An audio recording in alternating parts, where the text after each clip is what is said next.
Salut à tous. Aujourd'hui sur Odyssey, on va comparer Zelda Breath of the Wild et Zelda Tears of the Kingdom. Pas pour dire lequel est meilleur, ni pour opposer les joueurs, mais pour comprendre ce que chaque jeu apporte et pourquoi les deux peuvent coexister sans problème. Breath of the Wild est avant tout un jeu pure liberté. Dès les premières heures, le jeu te lâche dans un monde immense avec très peu d'indications. L'exploration est au centre de tout. Chaque montagne, chaque plaine, chaque détour peut mener à une découverte. Breath of the Wild donne cette sensation unique d'aventure solitaire, presque contemplative, où le joueur avance à son rythme. Tears of the Kingdom, de son côté, pousse cette liberté encore plus loin, mais différemment. Là où Breath of the Wild mise sur la découverte du monde, Tears of the Kingdom mise sur la création. Les nouvelles capacités permettent d'interagir avec l'environnement de façon beaucoup plus profonde. Construire, expérimenter, tester, des idées devient une partie intégrante du gameplay. En termes de monde, Breath of the Wild propose une hyrule vaste et cohérente, pensée pour être parcourue lentement. Les paysages sont simples, lisibles et renforcent le sentiment de solitude et de grandeur.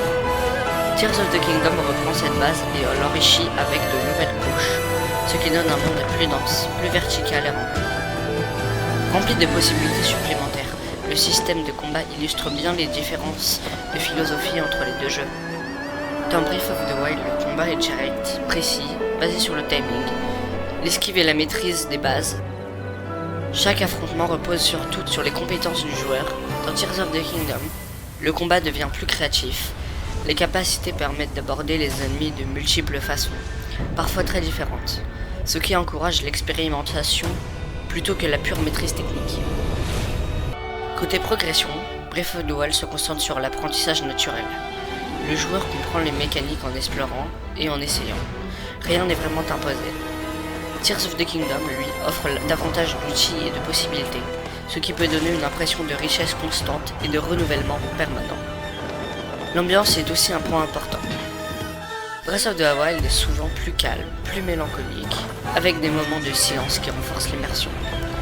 Tears of the Kingdom est plus dynamique, plus vivant, avec une énergie différente, tourné vers l'action et l'ingéniosité. Au final, Breath of the Wild et Tears of the Kingdom ne cherchent pas à faire la même chose.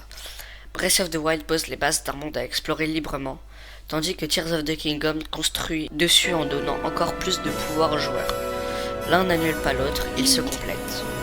Certains préféreront la simplicité et la pureté de Breath of the Wild, d'autres la créativité et la richesse de Tears of the Kingdom. Et c'est totalement normal, les deux expériences sont valables, selon ce que l'on cherche dans un jeu. Si tu as aimé cette comparaison, n'hésite pas à laisser un like, à t'abonner pour encore plus de contenu Zelda, et à me dire en commentaire lequel tu préfères et pourquoi.